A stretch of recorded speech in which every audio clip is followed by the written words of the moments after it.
중국 탄식, 한국 이제 그만 만들어라. 수직 이착륙 엔진 세계 1위 대성공. 한국 혼자 만든 무인 전투기 국산 엔진. 컨트롤타워 구축과 관련 조직 신설. 첨단 소재 부품 개발 투자.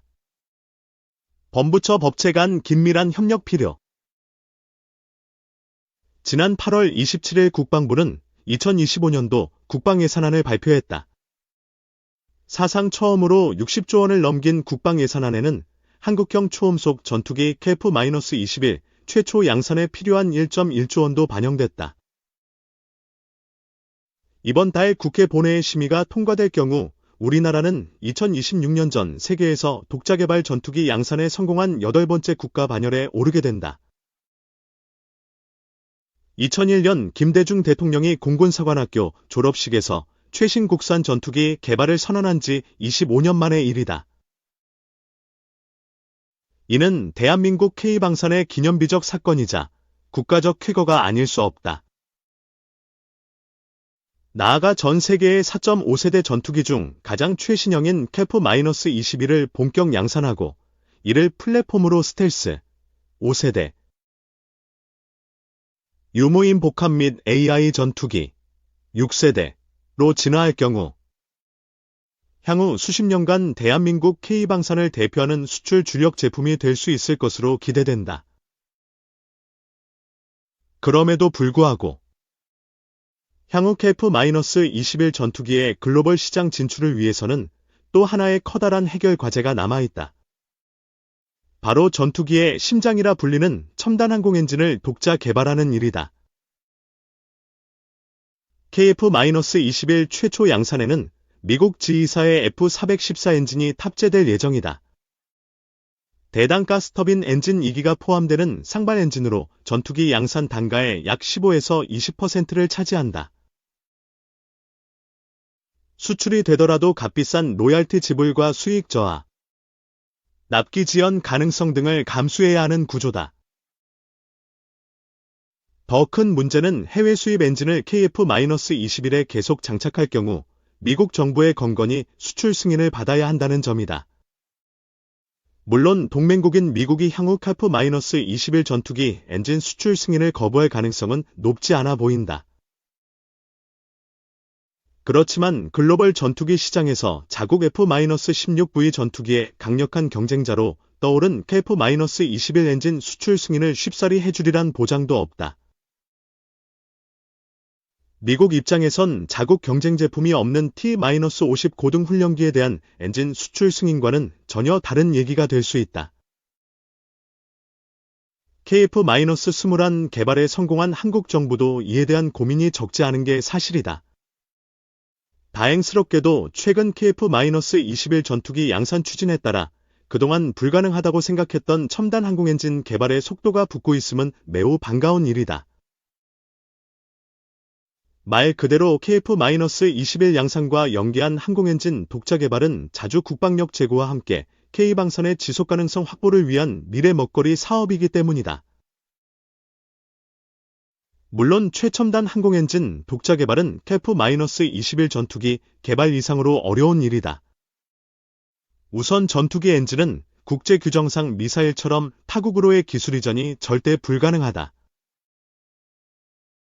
아울러 1500도 이상 고열에 견딜 수 있는 첨단 소재와 냉각 기술을 확보한 다음 분당 3만 회 이상의 고속회전 및 각종 최첨단 설계 제어 기술과 수천 회 이상의 시험평가,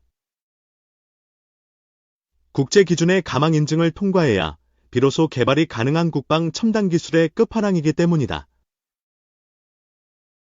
1930년대 후반부터 지금까지 영국, 미국, 프랑스, 러시아, 우크라이나, 중국 등 6개국만이 첨단 항공엔진 독자 개발에 성공했다. 지난 수십 년간 글로벌 항공엔진 시장은 사실상 미국과 영국, 롤스로이스, 프랑스, 샤프란, 러시아, 클리모프, 중국 등이 주도하는 상황이다.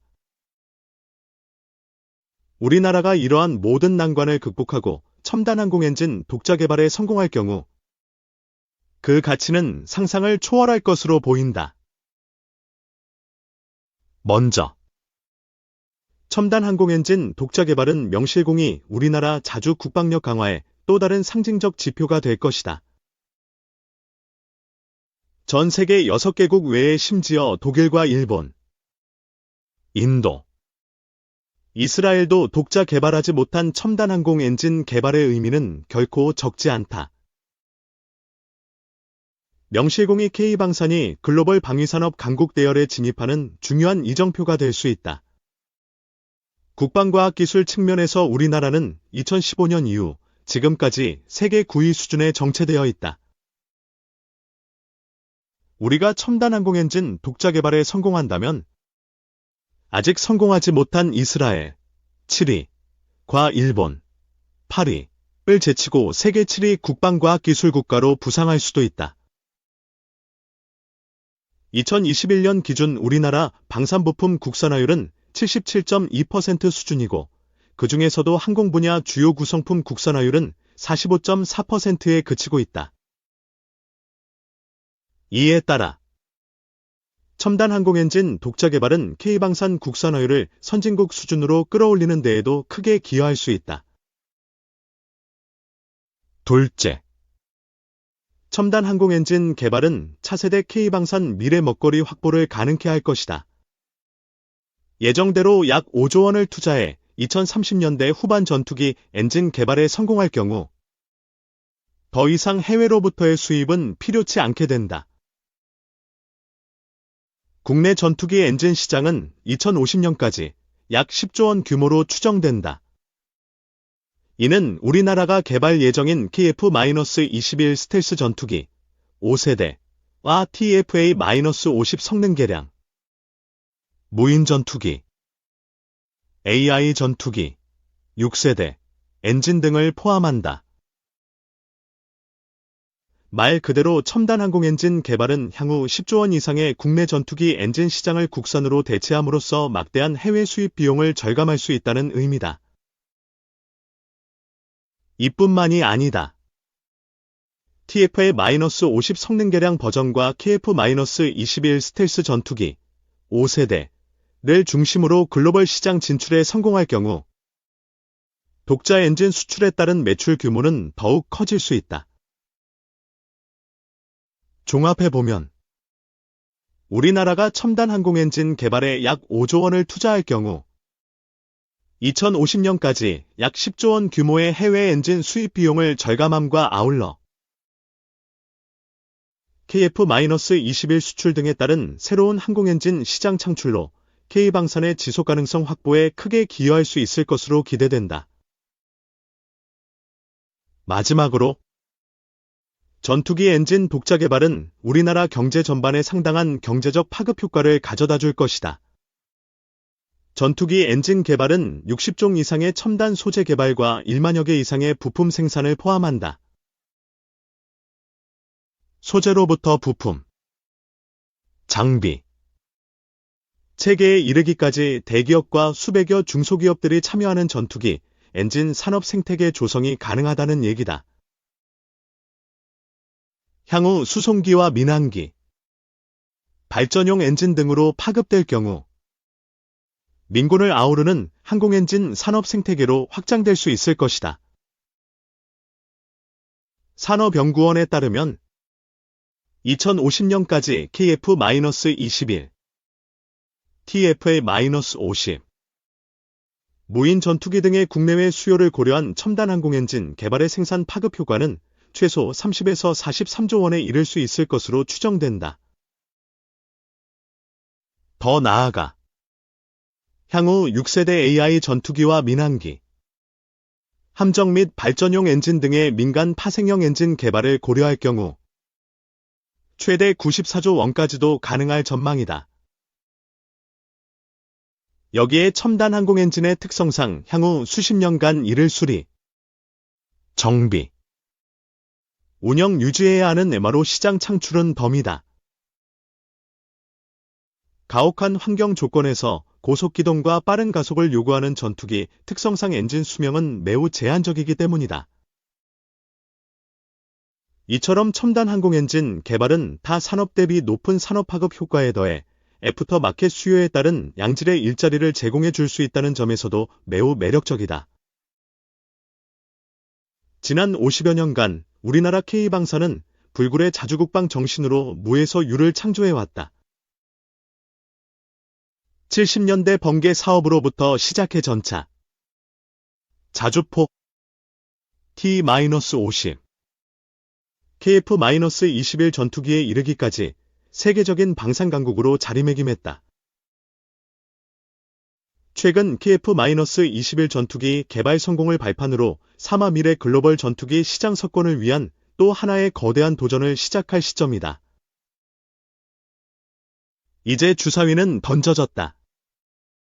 2030년대 첨단 항공엔진 개발 성공을 위한 강력한 컨트롤타워 구축과 방위사업청 내 민군 첨단 항공엔진 사업단 신설, 첨단 소재 부품 개발을 위한 적극적인 투자, 국책과제 추진을 위한 범부처 및 전투기 체계종합업체와의 긴밀한 협력, 첨단 항공엔진 개발을 위한 공감대 형성과 아낌없는 국민적 성원을 모아 K방산에서 첨단 항공엔진 독자 개발이라는 또 하나의 위대한 금자탑이 이루어지길 소망해본다.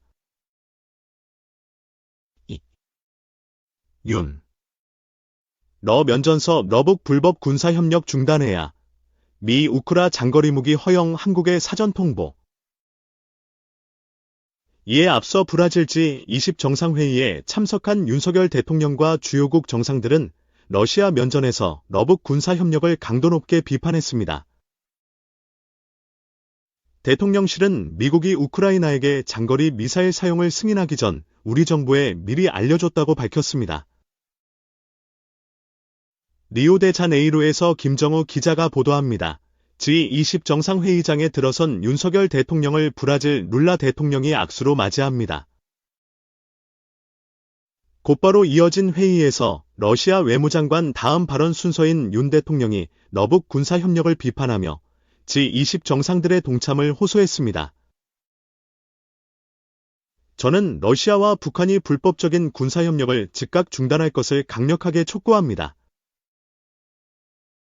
마이크를 넘겨받은 일본 이시바 총리부터 미 바이든 대통령, 그리고 독일, 캐나다, 호주 총리에 이어 유럽연합, EU, 집행위원장까지 러시아 비판에 가세했습니다. 러시아 면전에서 G20 정상들이 릴레이 압박을 이어간 셈입니다. 많은 나라들이 러시아와 북한의 군사협력을 계속 지금도 지적하고 바이든 대통령은 미국산 장거리 미사일 사용을 우크라이나에 승인한 걸로 전해졌는데 대통령실은 미국이 에테크임스 사거리를 늘려 러시아 본토 타격을 허용할 거라고 우리 측에 사전 통보했다고 밝혔습니다. 북으로 군사협력에 맞서 한미동맹을 강조한 걸로 해석됩니다. 잠시 뒤 G23번째 정상 세션으로 남미 순방 일정을 마무리하는 윤 대통령은 한국 시간 내일 새벽 귀국길에 오릅니다. 리오데자네이루에서 TV조선 김정우입니다.